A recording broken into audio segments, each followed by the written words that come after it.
1523, les 67 thèses ou articles d'Ulrich Zwingli.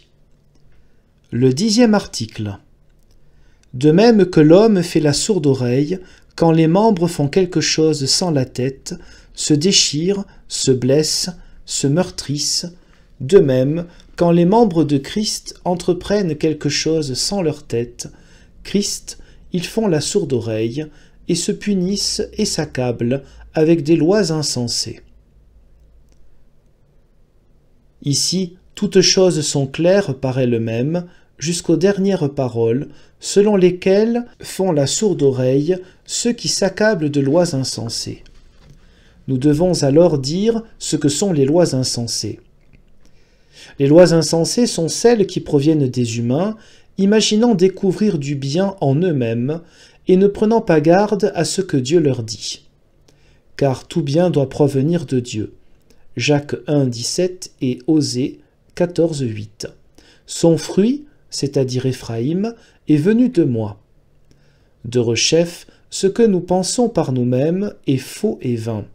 Coëlette 2 et Jérémie 10.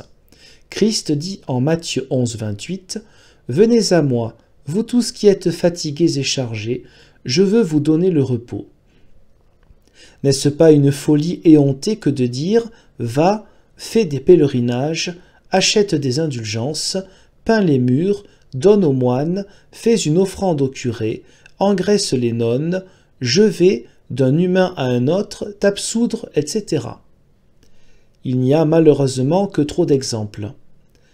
De telles choses sont néanmoins prescrites comme bonnes aux simples chrétiens, et l'œuvre de Dieu est abandonnée bien que Christ ait expressément interdit de telles tracasseries en Matthieu 24, 45 à 51.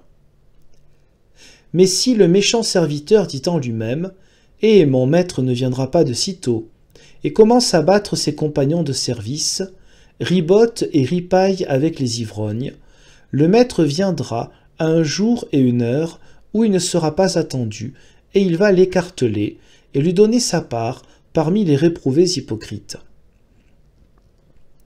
Que doivent penser les évêques imbus d'eux-mêmes et toute la masse oisive des ecclésiastiques quand, lisant la déclaration de Christ, ils voient qu'ils sont eux-mêmes un fardeau pour toute la chrétienté, et persistent néanmoins dans leur autosatisfaction. Eh bien, écoutez, Dieu va les écarteler, tout comme on a l'habitude d'écarteler les traîtres, et les punir en même temps que les hypocrites, parce qu'ils ont trouvé une dualité dans la doctrine de l'unique et unanime Esprit de Dieu.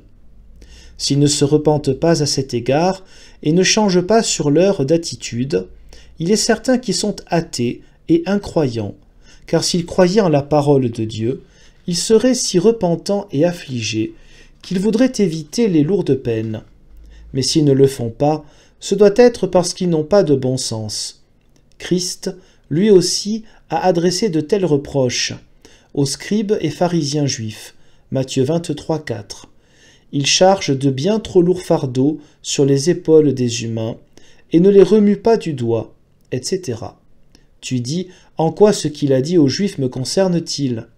Réponse, si beaucoup d'œuvres, d'obligations et de cérémonies extérieures sont l'objet de reproches dans l'Ancien Testament, ce devrait être beaucoup moins le cas dans le Nouveau. Car si nous péchons contre le petit troupeau de Dieu de la même manière que l'ont fait les Juifs, notre châtiment sera le même que celui décrit plus haut.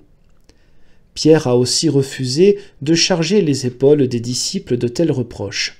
Acte 15, 10. Pourquoi mettez-vous Dieu à l'épreuve en voulant charger la nuque des disciples du joug que ni nous, ni nos pères n'ont voulu supporter? Regarde, qu'est-ce que tenter Dieu? Rien d'autre que chercher à imposer quelque chose de manière humaine à l'agneau de Dieu, et chercher ensuite à voir comment Dieu réagit et si nos élucubrations lui agréent. C'est un véritable antichristianisme, car ainsi on se dresse contre Dieu. Et si je parle ici de prescription, je ne parle que de celles que des ecclésiastiques considèrent comme quelque chose de bon, comme si on devenait bienheureux en les exécutant, ou maudit en ne les respectant pas.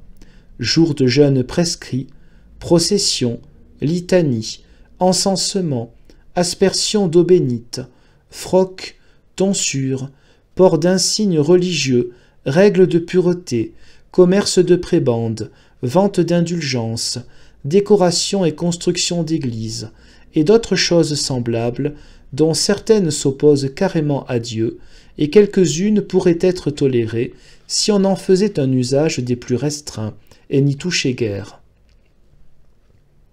En somme, quand vas-tu réaliser que c'est une vraie vilainie que d'astreindre le peuple chrétien à de telles prescriptions auxquelles Dieu ne prend aucun plaisir et qui ne contribuent en rien à la béatitude, mais lui font obstacle?